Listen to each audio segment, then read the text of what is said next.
Welcome, everybody, man, to another episode of Uncomfortable Conversations, where we deal with the uncomfortabilities in life and try to get you to understand, right? It might seem hard.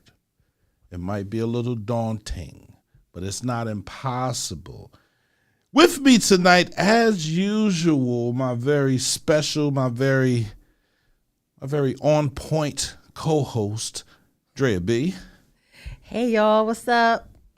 And yeah, man, we're about to jump into this episode. This is I don't know if this what episode is this? We're not even counting the episodes, Yes, are we? well, I think this is like episode 11. 11? Like 11? Okay. All right. Well, check us out, man. Check us out wherever you can find podcasts. We're out there, man. Just the audio. I know my voice sometimes just sits just right on the microphone. So that's one thing I can give myself, is that my voice carries very well over the airways, especially when I calm down and I have a conversation like this, right? But what you trying to do over there with the microphone? Just trying to make sure that I can, I don't sound muffled or too low. Because sometimes when I be listening to the show, I be like, I don't sound like my sound. That'd be too low. So I try to make sure the mic is positioned. The mic is positioned correctly. So the best place for the mic is under your chin, right? You know, if you can get it underneath your chin, that way you don't have to yell or do anything like that. Right? What's this? That tightens it and makes what you're pulling on either tighter or looser. There you go, messing with stuff. Okay, I'm just going to leave it at, okay, that's fine. Yeah, right. See, when you did mic check earlier, you were supposed to say that, right? Let me see your face. Right? Right. Okay. All right. CMPradio.net. This is the Uncomfortable Conversations, and we're recording this podcast in the Cultivate and Mature Positivity Studios, man. Drea, how was your week? This week has been very crazy, but in the spirit of gratitude, I am grateful for so many different things in spite of the wacky week. It's a wacky week at work. It's been a wacky week, and today's only Tuesday. But tomorrow's Wednesday, half day. Yay. Looking forward to being off. Turkey Day is coming. I don't really celebrate Turkey Day. I tried to when I first started the radio station, like things started to hit me, like what was going on in our community and how we were treating each other this night. I understand the family coming together. I celebrate that. Right. It's time off from work, so that's the only time we can do it. We could call it, something else. Or it could be Thanksgiving, but, what are you giving thanks for? Let's make sure we're actually giving thanks. Gotcha. Most holidays that are celebrated around here give off a money aspect. Give me. I should have more. So I don't like those holidays too much. But you know what? You can put your own spin. Yeah, you should. You should, right? So, I'll be stopping by some houses. You feel me? Somebody's supposed to make me a sweet potato pie. I haven't received a call yet, but, I'm waiting. I'm waiting on the call to get my sweet potato pie. How was your week start? Well, today's Tuesday, so I can't say how was your whole week, but how was Monday? My week's been going good. Today's my daughter's birthday. Happy birthday, Zaria Lynn. 12 years old, right? We went out to the mall. Okay. I did what I could do. Okay. You feel me? She was appreciative of that. Good. And I just wanted to know that, you're growing up, right? And some things are going to challenge you in life. Don't run from them. Face them head on. That was a lot of my problems. I was running from my issues. Wow. You feel me? I spent most of my life just running, right? But now that the sun has come out, what's that song? The sun will come out tomorrow. Bet your bottom dollar that tomorrow there'll be sun. Just thinking about. No, I'm not gonna do that. Anyway, my week has been good. My last week was good. Me and Jordan just sitting up in here and chilling, and talking about world politics and stuff like that. You feel me? It's been nothing short of amazing. But today's topic is finding the sunshine, or finding sunshine after the storm. This is Drea B's topic. Take it away, Drea. Okay, so I know that the holidays is not always, happy times for everybody. So pretty much I picked this topic just to, be encouraging during this holiday season, and just, we are about to go into 2026. We are, about to head into December. So just trying to set the spirit of gratitude and just thinking about, like, how can I be intentional about being positive and a beacon of hope for those who may not be feeling too well right now. Maybe they have experienced grief. They're experiencing grief at this time. Maybe you just had a breakup. You might have, like I said, lost somebody. You could have lost your job. You could be going through all types of stuff. But the sun will eventually come out. And that's important to remember, especially when you're going through like those storms, those valley experiences. I would call it dry season. When you're going through a dry season, you're like, oh my God, I feel like nothing is going my way. I feel like, when am I going to get a break? When is the sun going to shine? When are some good things going to happen to me? And I've been there, but I will say this: your perspective, your mindset can shift your whole reality. So even in those storms, even in the midst of grief, even when you feel like nothing's going right, please do not just throw in the towel. I know, like I said, this is not a good season for everybody. And that's why I picked this topic. So I'm just kind of freestyling today. It's been a long day for me, but I'm here. I'm grateful to be, on this podcast. For those who have been vibing out with us, for the last couple of months that I've been here, I really appreciate that. While I'm on here, I'll let you guys know I will be taking a break, for a little bit to recharge, but I'll be back in March. So, hopefully, by that time, you guys will be ready to see my face and hear some more wonderful topics, and hopefully we can get some guests, or even if you have an idea of a topic that you might want to, hear on the podcast, I'm all for it. But, I'm going to ask Pierre some stuff. Because, You want to ask me? And I got a couple questions for you, but go ahead. Okay. Nope. You already said it. Go ahead. All right. So, Pierre, so when you've had I guess a dry season, or a time where you're like, I feel like nothing is going right, what has been something that you have, utilized to get you through that tough time?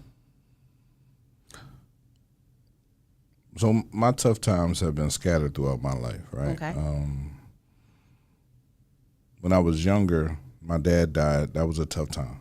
I want to say that was from 12 to 26, right? That was 14 years. Then I used my friends, the people I was close to, the people that I felt as though had my back, and I kind of blanked out, right, a little bit. I wasn't as serious as I should have been, and I allowed things to roll off my back, right?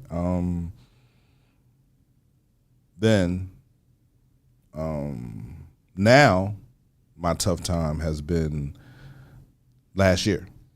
Okay. And I used the radio station. I gravitated to using this as my shell, right? I came in here. I didn't want to leave. I started to understanding, how to write grants, right? I'm taking classes for journalism, for interviewing, right? I'm learning how to do things accordingly. And I think it's helped. I know it's helped me, right? Understand why I'm doing what I'm doing. So, I want my dry season. When I come out of my dry season, I need it to be a monsoon. You feel me? I need torrential downpours.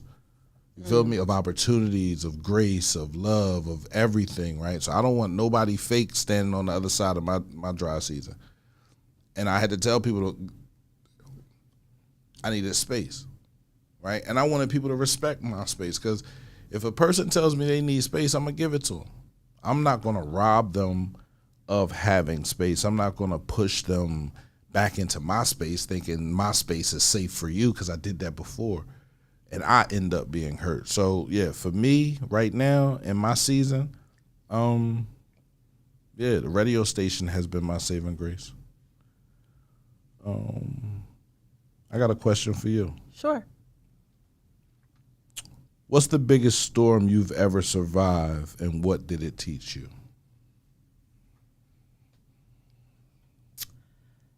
It's like two, but I guess I'll narrow it down. Right. 'Cause I want people to understand, right? When we talk about storms, it could be anything that just shifted your mindset. It could be anything that made you look into the mirror and understand who you are, right? It doesn't have to be a bad situation. It's still a storm, right? Because we have a hurricane, we got a tornado, we got a tropical storm, we got tons of types of storms. We have nor'easters, we have tons of storms, right? So, just try to figure out that one, and how did it change you? So I'm just going to have to, I can't say one, I'm just going to say two things. Right. One was my divorce. The other thing was dealing with my abandonment wounds for my mom.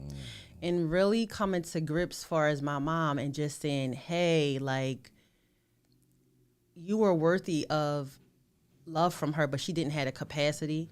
And just being able to deal with that and move forward. And I think when I really turned the corner, to be honest, going through my divorce made me actually face all of those wounds regarding my mom. So that really changed my life in so many ways, because I stopped seeking her. I stopped chasing things that just didn't have the capacity to love me in the way that I desired. And my divorce, that was a big life-changing event.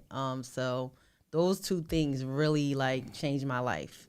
But those things, they almost broke me, but they broke me to build me back better. So I'm grateful.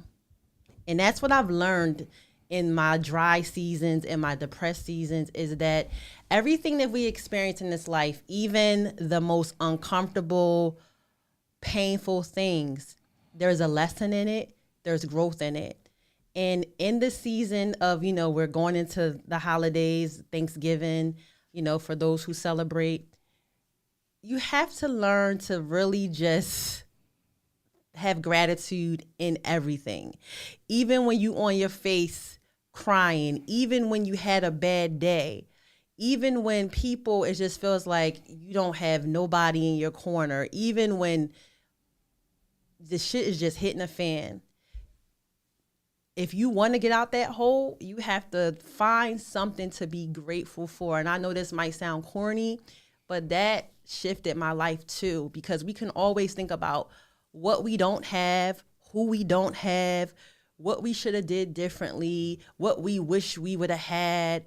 It's so many things that we can focus on that hasn't went well. It's so many things that we could focus on that happened to us that we didn't deserve. It's so many things we can think about that's just would make us in a bad space, get us in this bad space. But when you think about just gratitude, something that you can think about that is good.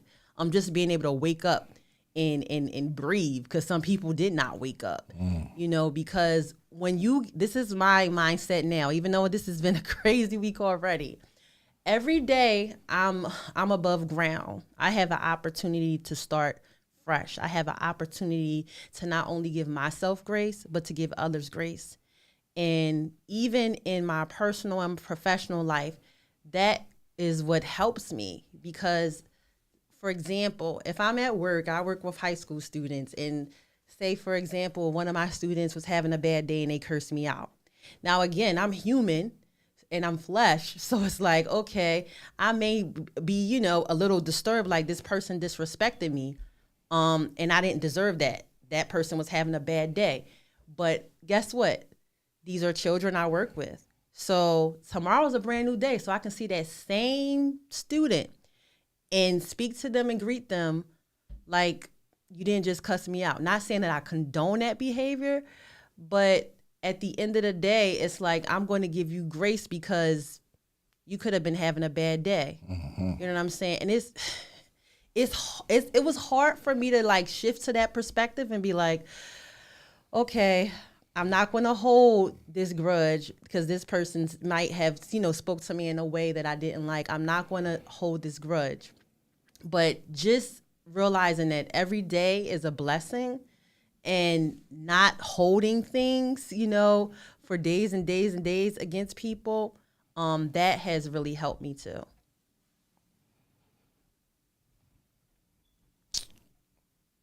Wow. You said a lot there, right? And I think the words that spoke to me was, you woke up breathing, you woke up blessed. Mm-hmm. Right? I had to realize that. Every day is a blessing. It's a blessing given to you from your Creator. Mm. My biggest storm I ever survived was losing myself. Not a person, not a job, not a situation. Losing me.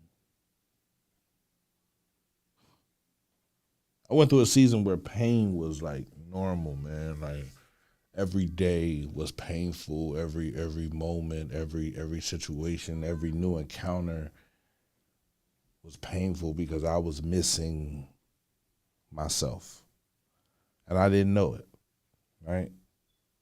And so, like I said, when I got this space, bro, you don't understand like the depth of my isolation. You feel me? Like it's been months me being in this space. I haven't even done anything. Right? Recently I went out a couple times because my man was up here, Dante was up here, and he was like, oh man, come on. But man, I haven't been out on my own, right? Because I don't know how I'm gonna react. That's real. Whether I'm gonna be okay, whether I'm gonna get mad and wanna do something to somebody, right? And then I also think about, everything that I've worked hard for at this point in my life. And I don't want to lose those opportunities, right? I got a part in them right now, so I don't want to be out there, do something stupid, and I get locked up again, right? Then it's all over. So I'm trying to protect myself from myself, but also finding myself when I look into the mirror and I see who I am, who I'm becoming. I realize that I got a lot more work to do, but it's not that it's easy. It can be done, right? I'm not going to say it's easy. No, it's not easy. It's hard every day to wake up and understand that you got you. You feel me? Like nobody else going to show up and do anything for me or pay my bills or take care of me, right? And they shouldn't have to. I should have me. So showing up for everybody but never showing up for me was a problem, right? So I had to remove that, right? I had to be selfish so that one day I could be selfless again.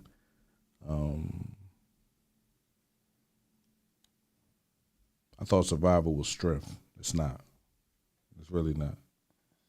I don't know. I don't know where it is, right? I don't know where I can where I see myself at right now, I'm just floating. I'm not on the land. I'm not in water. I'm just floating above, trying to find a place to land. It's like, I've been saying this for a while, right? I had a plane with a bunch of cargo on it, right?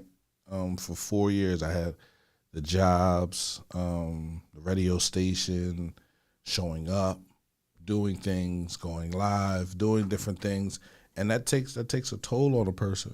It really does. It especially when,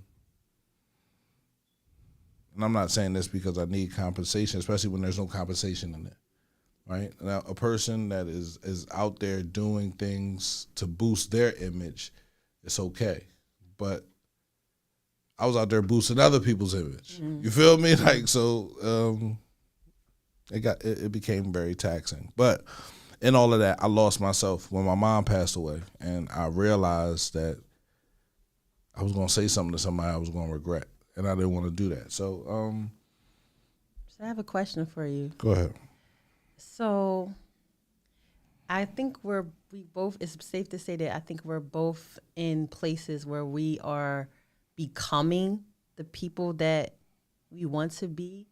So with that being said, when you said you lost yourself, did you really did you really know yourself? I didn't. I mean, all right, let me say this. I knew myself,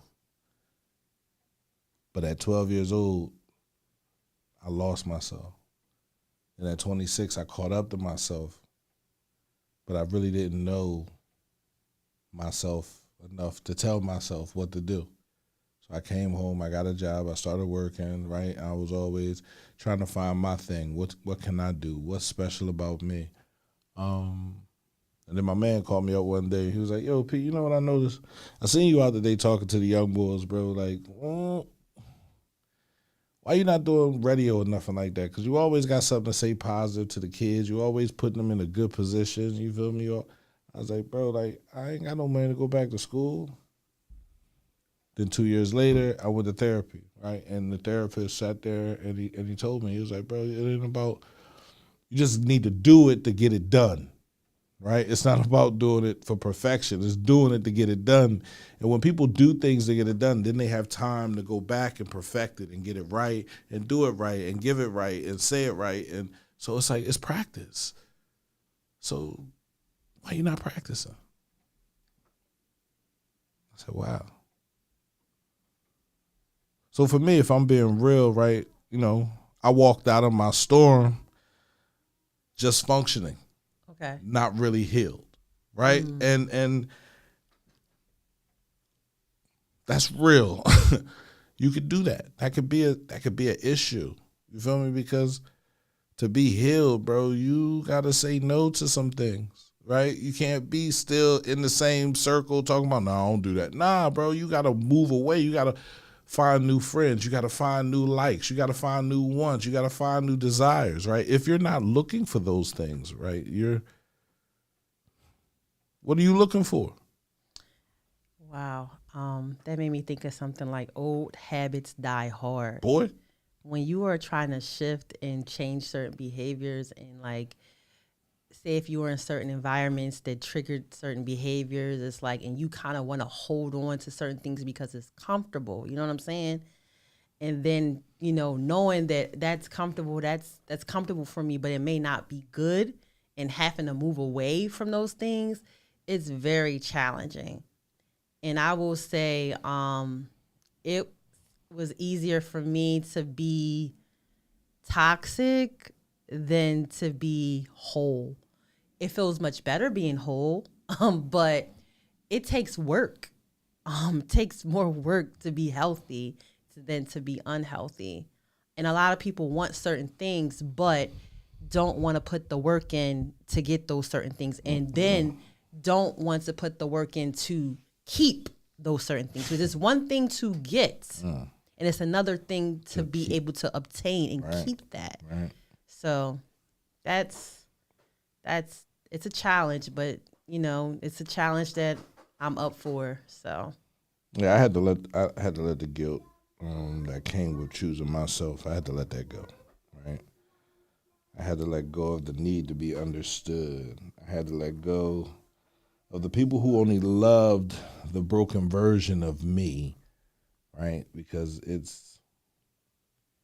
was a giver. It was a protector. I would pick you up and carry you to the finish line. Oh, man, I ain't got you, bro. Like, oh, your electric's off here. Take the money to pay your electric. Your water's off. Oh, let me help you out. Like, I was always helping. And I think a part of me thought that help would come back to me, right? And it came back to me. It just didn't come back to me through the people I helped.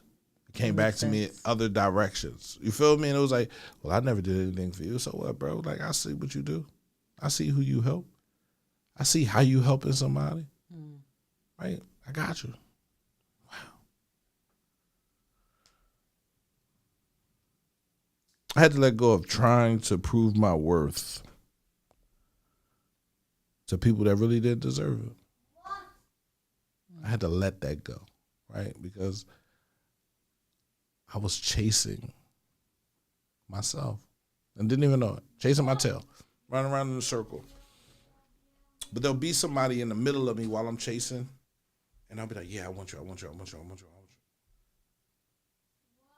Like, I'm gonna show you, I'm gonna show you, I'm gonna jump, I'm gonna flip, I'm gonna jump through hoops, I'm gonna jump through hoops on fire. I'm gonna swim through the pool of sharks. I'm gonna risk my freedom for you. Wow. People don't realize when a man says that, he means it. Like, really, he means it. So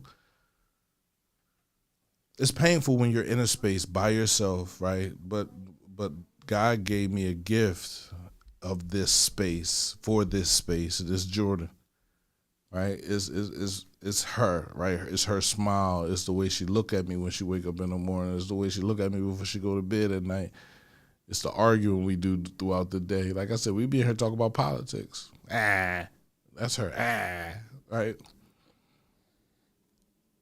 But I know, she doesn't understand it yet, but she will. You feel me? And I need you to understand what's happening. But that's a part of the sunshine, man. Because you got to want to see it to see it. If you don't want to see the other side of the tunnel, you won't. It's dark in here. I can't see anything. You get to walk. It's still dark. But that person, you see that? I can relate to that when I've had dry seasons. And even in those dry seasons, I still chose to believe it would get better. Even if I was crying my eyes out, I believed that this is not going to last forever. And I had to have that blind faith that I will not be in this season forever. And it'd be hard sometimes because when you just keep on going through things back to back to back to back to back, you'd be like, oh, can I just get a break? But it's important to never stop believing that there could be sunshine. There's sunshine after the clouds, after the rain, after the storm. But you just got to believe. And sometimes it might require you to do some work. And it might require you to get rid of some things. It could be people. It could be behaviors. There may be sacrifice involved. But, a lot of times, like I said, you can want certain things and you can be worthy of those things. But everything comes with a cost. Everything. Nothing's free. Nothing. Right? Absolutely nothing. and I never really understood what my dad told me until I was old enough to see it for myself. So I appreciate the man that he was. As he was appreciated by people that were older than me. Because I think he was ahead of his time.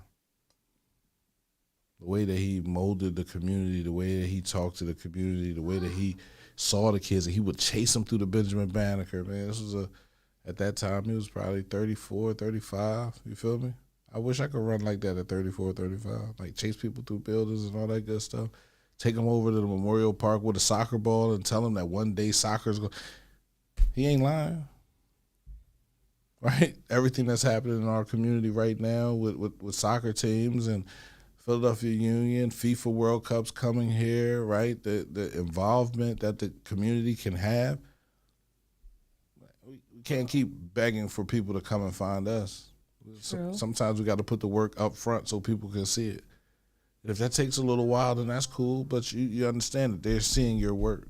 And that's how I felt with the radio station, right? I wasn't looking for direct support right away. Like, look, let me prove to you that this works. Let me prove to you that it can help. We're working on 8 years.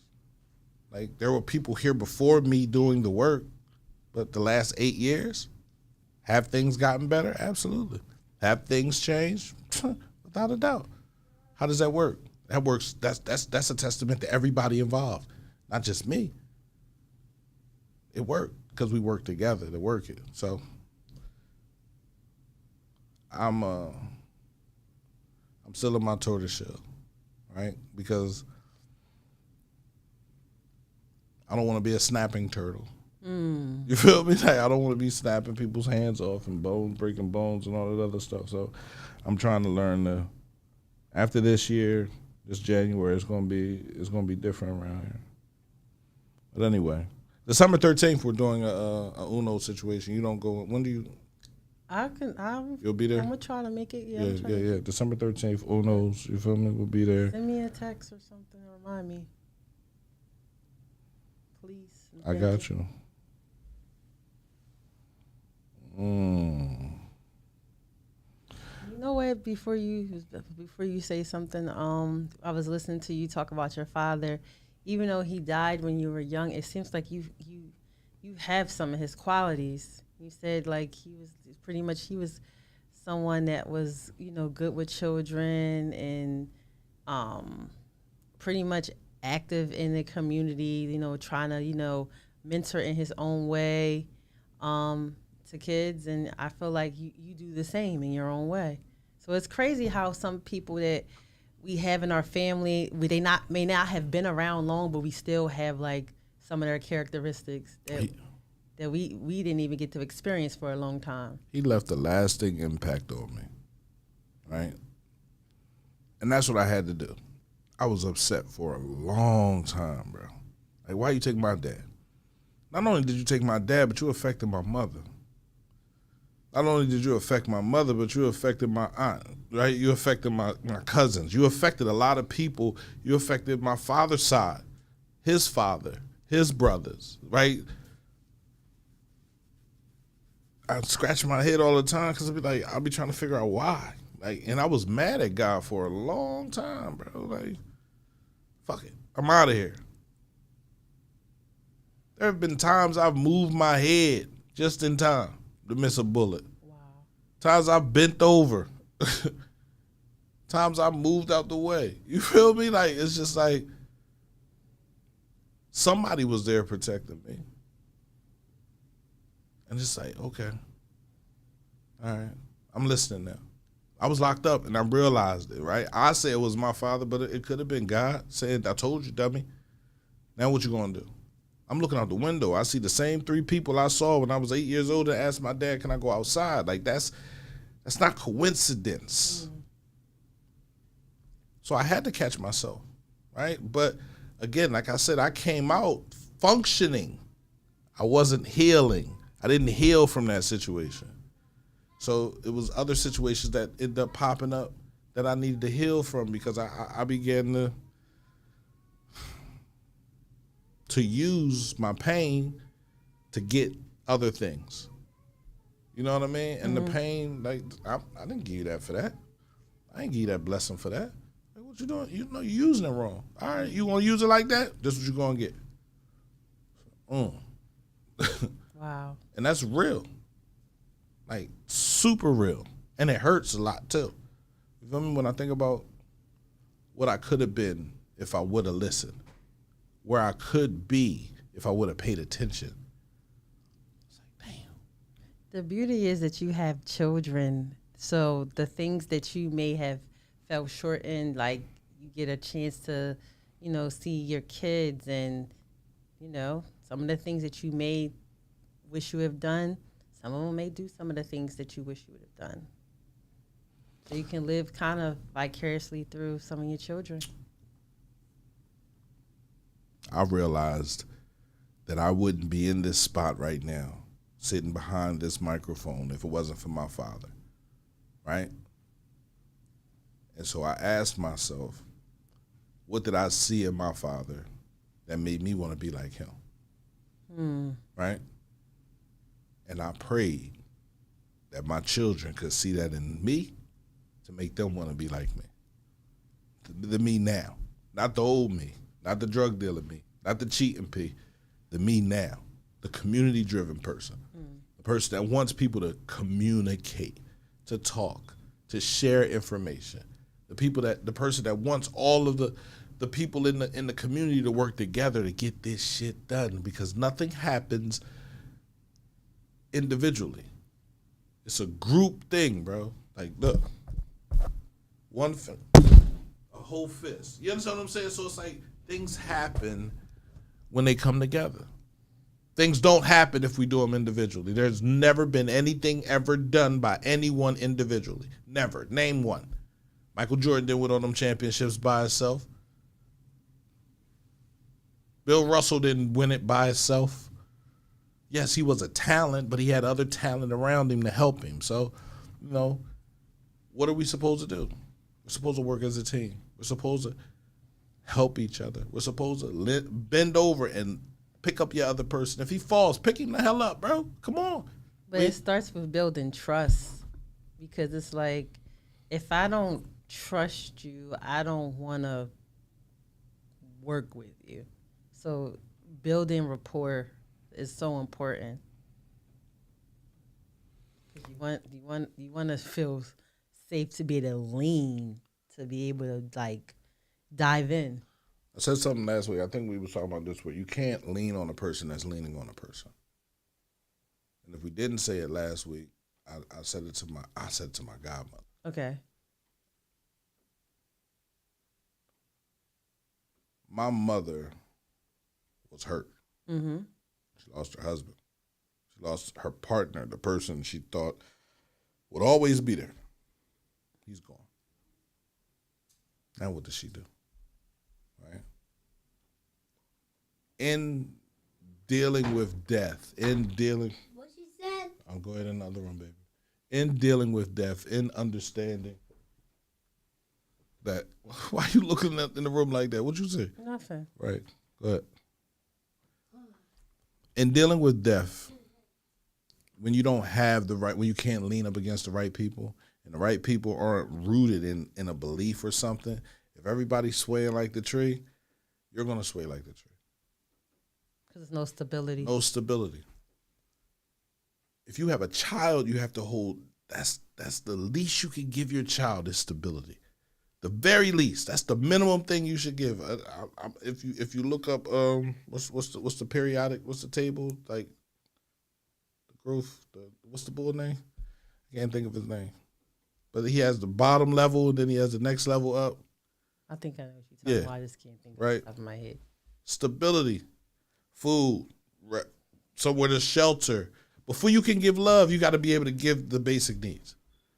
You feel me? Like, so if you don't have stability, like, how do you give the basic needs? And I had to learn how not to judge my mother not based on the things she didn't give me, based on the things she did give me.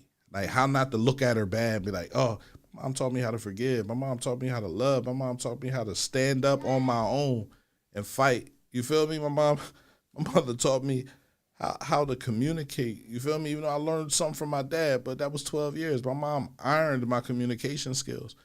She taught me how to come to her and say what I wanted. You feel me? And speak your mind, right? But she was hurting. Then in 2005, she lost her mother. She had already lost her father before, so she lost my grandfather and then met my father, so she was leaning. Wow. You know what I mean? So, oh, you were leaning on, okay. My godmom was like, oh, damn. Like, you put all that together? I said, yeah, I had to. That's why I hugged her the way I did. That's why I grabbed her the way I did. When I walked in the room and I saw her with the phone in her hand, and I saw that she left here without calling for help. Wow.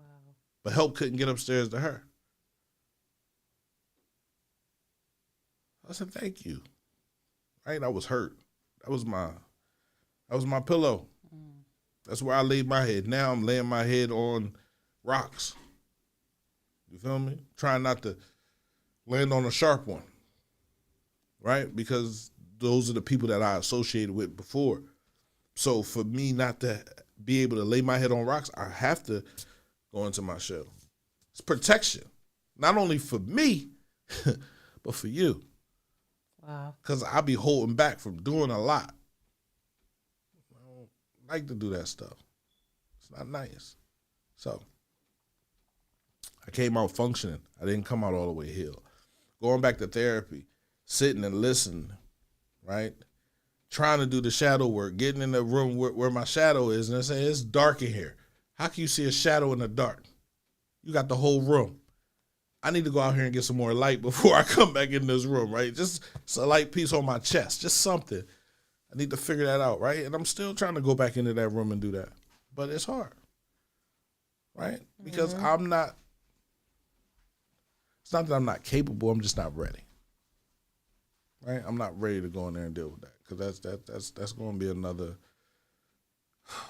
hopefully in December, that can happen, right? But we got a couple days left. We'll see. Yeah. Know all about dealing with that shadow. No fun. Questions.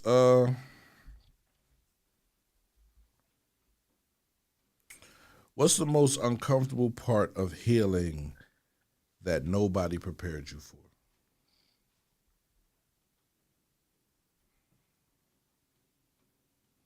The accountability part was the most uncomfortable part. Thinking about although some things was based off of my choices, just sitting with my feelings too was hard too. Sitting with my feelings, I really struggled with sitting with my feelings, especially the uncomfortable ones when I was really upset with how I dealt with certain situations. That was hard, really, really hard. Accountability was difficult for me as well, but not so much because whenever I got in trouble, it was like, yeah, I'm guilty. You caught me. You feel me? I don't want to go. I'm not going to pay a lawyer to come in here and do this work. I understand it. You feel me? My uncle was a lawyer. Like, just let me sign my contract. Let me know what you want to give me. How much time you want? Now he need a little bit less.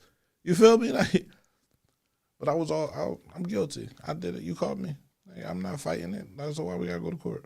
Wow. Right? So accountability wasn't never a problem. It was being able to stand up to the pain that I caused. Wow. Right? Because I hurt a lot of people. You feel me? From my grandmother to my aunt to my god sister to my sister to my mother. I hurt a lot of people with my street life. Okay. Right? They love me nonetheless. Right? They didn't say, if you're going to go out there, we're not going to love you. No, they love me nonetheless, but I hurt them because they didn't expect that from me. Not from me. If my dad was alive, he would have broke every bone in my body if I would have went out there on the street. Wow. Right? So, nobody thought that was going to happen. Nobody thought, nah, man, P got it. You feel me? Now, P, his dad was on point. He going to be good. A child still needs someone to. You ever go bowling and you got the little kids? They got the thing that the gutter blocker. Yeah. From birth to around like 16, a young man needs that, right? If he didn't get it heavy from other people in his community, if it was just one person, then that one person gave his story in his way. But one thing I do with my son is I make sure my son gets a different point of view from all the men that I know. You understand what I'm saying? He said, you want to go into the Air Force? All right, had him sit down with Andrew. I called Nasir. You feel me? I talked to my uncle in the store. You feel me? Like, oh, he said he want to go into the Air Force. You was in the Army. Tell him. Have a plan. They all said, have a plan going in, right? Understand what you're doing going in. Don't just go in because you think you're going to go in here, you're going to get some money, you're going to be, have a plan. Remember this? Have you heard the saying, a man that fails to plan, plans to fail? My dad always used to say that.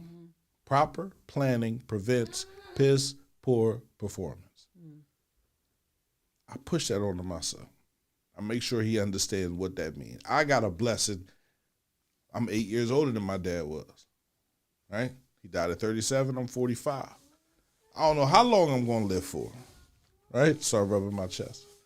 I don't know how much longer I have here, but every day I'm here, I make sure my son understands what it takes, what he should see as a great man, what he should want. I said, bro, I failed at being a great man. I did, but you won't, right? I failed so you can run, right? You run so your son can fly. You feel me? Like, next steps. But trust me, if you don't convey these messages to your children at a young age, it'll be a time where you fall. You feel me? Or the next generation falls. And then he's got to crawl, but he got to talk about the walk. He got to talk about why he fell. He got to talk about when he got up. He got to talk about when he changed his life, right? Because if we don't do that, then guess what? It's history. We're doomed to repeat it. We tend to repeat the lessons we don't learn. Bro, heavy.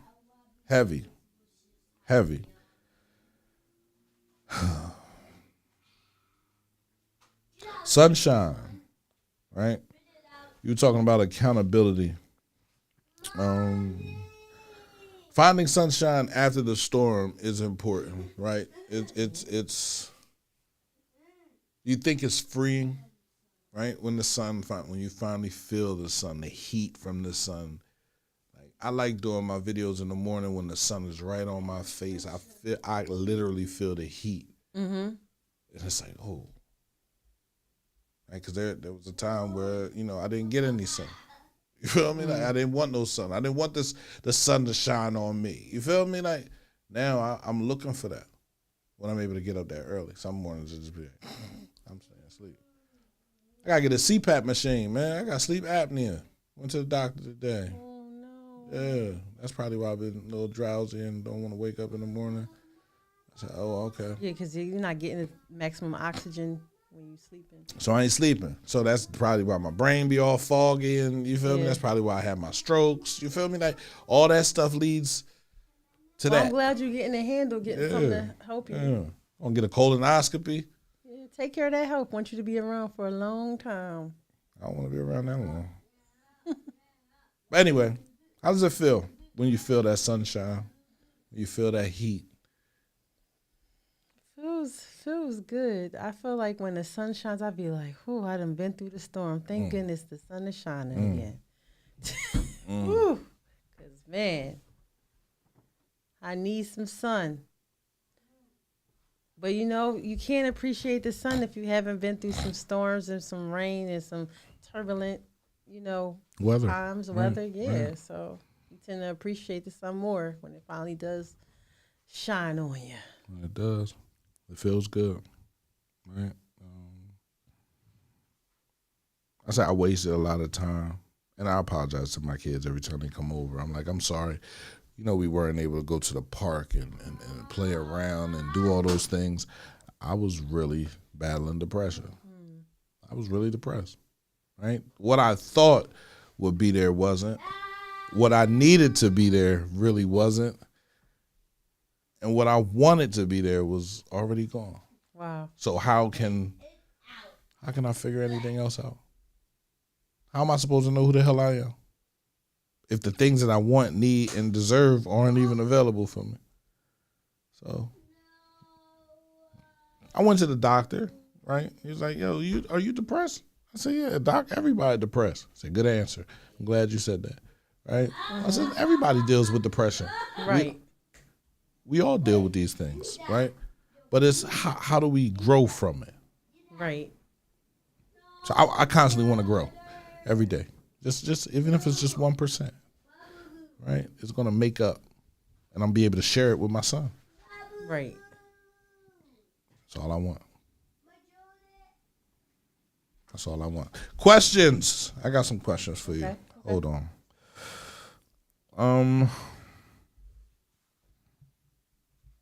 What moment made you say, "Nah, I'm done with this storm"?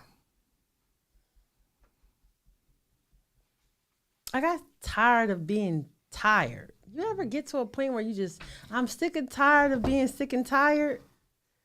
That was a moment for me to say enough is enough. Because again, there's a time for rejoicing. There's a time where you go through grief. There's a time where you to be happy. There's time for you to be sad. Allow yourself to feel whatever you need to feel in those moments. But if it's something that's like makes you feel bad, you feel it, but you just don't stay there. And that's what helped me get up. Because it's like, all right, this happened, and this happened. And I'm sad about it or I'm angry about it. But I can't stay here. Because I can't just lay over and die. You know what I'm saying? So it's like, get up, girl. And that's pretty much what happened for me. Like, it's time to get up. Do you think your storm made you harder or softer? If I'm being honest, in the beginning, it made me harder because I was angry. But then when I just kind of settled in, like, all right, you have to feel all the emotions, all the feels to get to the other side. So once I realized that, I was like, you know what? This is a process. Just like healing is a process. Right. Everything in life is a process. Absolutely. So once I got through that, then I actually became softer. But at first it was a little tough. When you think about making it out through the storm, there's going to be some parts of you that don't make it. Right? Certain parts of you going to have to die. And certain parts are going to have to be rebuilt when you come out. Mm-hmm. Give me a part that you rebuilt from the ground up that you love now in your healing space. The belief that anything is possible. Like just believing that I am worthy of good things. I am worthy of good things. That was so important because sometimes we want things and we don't even think that we're worthy of it because of some of the things that we may have done. Some things that we may have done that we were ashamed of. Certain things that we have done where we're like, oh, that was a poor choice. And we kind of like might talk ourselves out of like thinking that I'm not worthy of this because I made this poor choice. I hurt this person. I did this. I did that.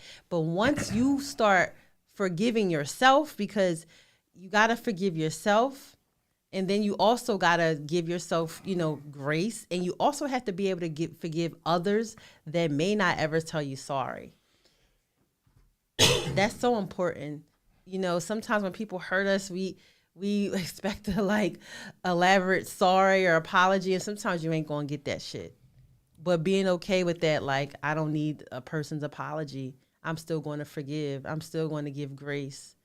And that that will definitely shift some things in your life when you're not looking for someone to say, "Oh, I'm so sorry. I'm so sorry." It's nice to get an apology, but it's better to see changed behavior because people can say, "Oh, I'm sorry," and still do the same thing. Still do the same thing. I agree. I never really wanted anybody's apology, right? And I think I adopted that methodology out of just giving you grace, right? You're going to do whatever you feel as though you need to do for you. You're going to do what's best for you. There's no ifs, ands, or buts about what you're going to do, when you're going to do it, and how you're going to do it. You're going to do what's best for you. So it was never, I don't need your apologies. Like if you feel as though you did something that you have to come and apologize to me for, well, what you want me to say? I forgive you? Why should I forgive you? I gave you grace already and said you're going to do what you want to do, so you don't have to come. I think coming to me to apologize is like rubbing it in. Really? Yeah, I don't want your apologies. I don't need your apologies. Like, you did what you did for you. As long as you ain't hurt me, like shoot me or stab me or cut me or what you did had no effect on me. It wasn't supposed to have an effect on me. You soiled your pants. You shit the bed. Ain't got nothing to do with me. I didn't realize that. And I thought that, that if a person did something to me, that meant I was lacking something. I messed up. I didn't do it right. And it wasn't until I faced it again that I realized, I'm like, okay, this is not a me situation. This is the people that I picked. This is the pool that I'm swimming in. These are the fish that I'm catching, right? It's not me. I'm at the wrong fucking lake. I'm out of here. You feel me? Like, I'm going to go somewhere else. But even when you try to leave and you try to go to a new fishing spot or a new foundation building spot, right? Mm-hmm. Some of those fish can follow you, right? And they will follow you, if they're still on your line. So you got to buy all new everything. New tackle box, new rod, new pants, new shoes. And find yourself fishing somewhere cleaner, newer, right? And harder to get to. Please don't be scared of hard. Enjoy. I don't want to say it, but, I guess pause. Enjoy hard. You feel me? Like be okay with excruciating climbs and times where you don't know if it's worth it, because that's where it's worth it. That's when you'll find out that it's worth it, is when you're willing to go through those things and prove to yourself that you can do it. And that goes for everything, right? I said I was fishing around the outside of the pool. I gotta get into the pool and go to the deep end. Outside the pool? Yeah. You ever been to a pool and everybody's sitting on the outside of the pool? Yeah, just posted up. I was cool right there. What's up? You want? Okay, all right. I was cool right there. I wasn't trying to jump in the water and go to the babe floating in the middle. Okay. You feel me? Okay. Nah, I ain't gonna make it. Nah, too many people see her. There's too many people right here. Right? I was scared of that. I'm not scared of it no more. You feel me? Because I know I have something to offer. So, yeah. One more question and then we're out of here. Okay.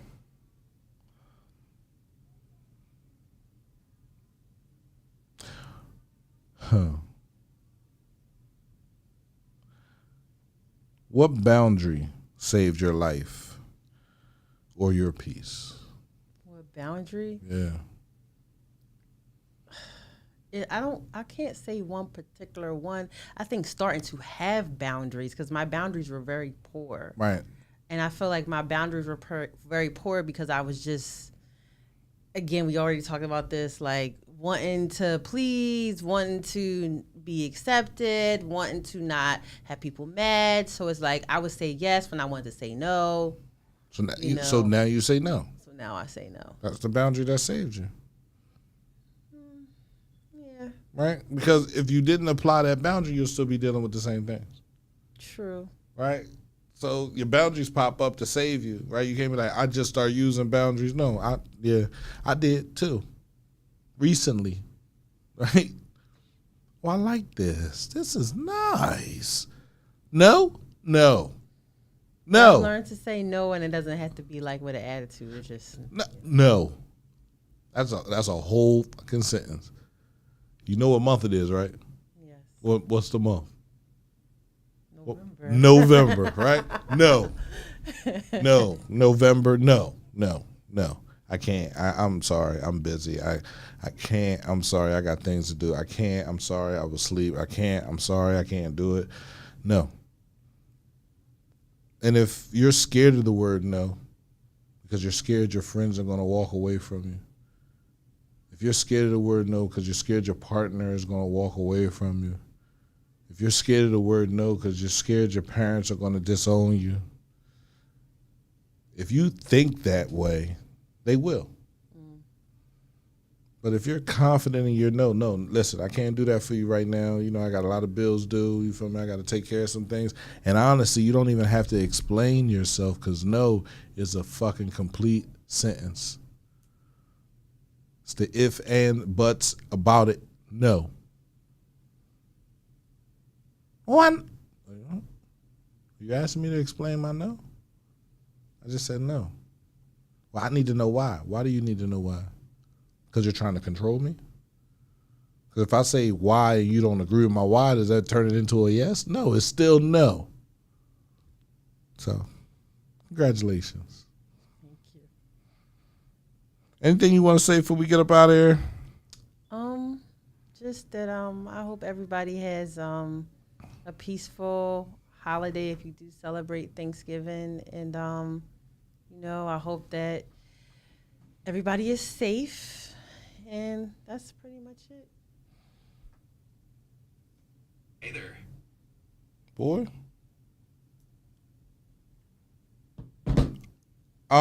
This episode, this podcast was brought to you by the good people over at cmpradio.net. I want to thank Andrea B, for coming through with the topic. She's battling a head cold right now, right? So I want to thank her for soldiering through.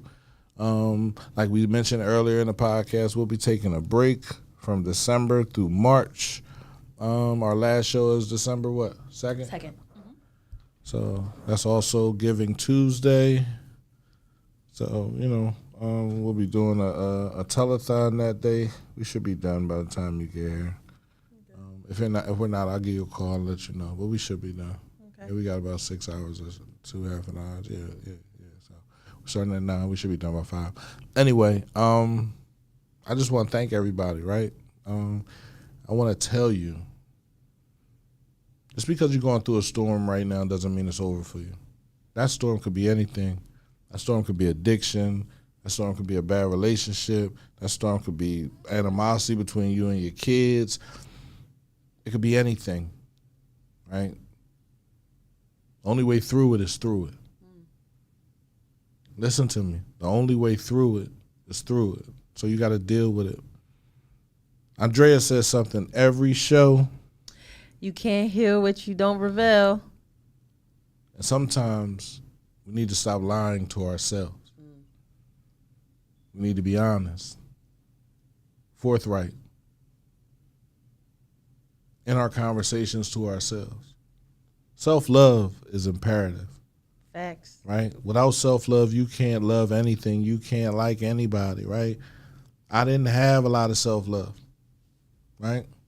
I didn't know how important it was to love myself before I loved anybody else, before I tried to build a house with anybody else. So I apologize. And when I say I don't accept your apology, it's different. I apologize for not loving myself enough to love you. I can apologize for that because that's not something that really affected you too much. It affected me.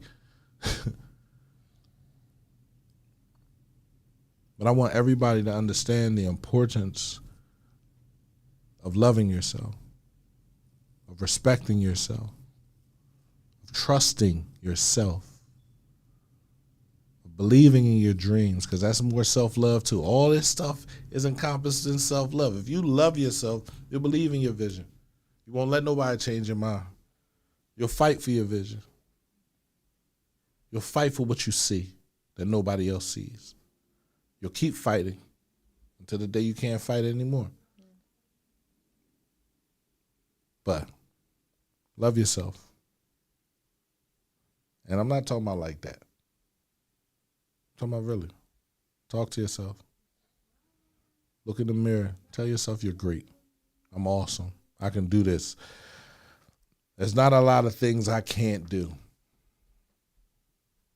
I talk to myself every day. Dre, you talk to yourself? Yeah, I do. What you say to yourself? I'll be saying my little affirmations. You put your hand up in the air and do your little, you feel me? You're so funny. Right. Why not though? Right? Yeah, I just got my transcript from Chester High. Okay. So I'm starting to crawl. Okay. They're gonna send it to Lincoln. Hopefully I can get in.